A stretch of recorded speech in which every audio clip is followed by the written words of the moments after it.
श्री कुंज बिहारी श्री हरदास आज हमारे ठाकुर श्री बांके बिहारी जी महाराज ने आज सखी का रूप धारण किया था।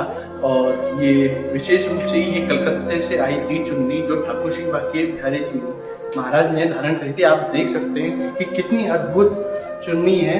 और ये कलकत्ते से एक और चीज आई थी बांसुरी चांदी की जो ठाकुर श्री बांके बिहारी जी महाराज ने अपने अंग पे लगाई थी और सखी का रूप धारण करके दर्शन दिए थे अपने भक्तों को।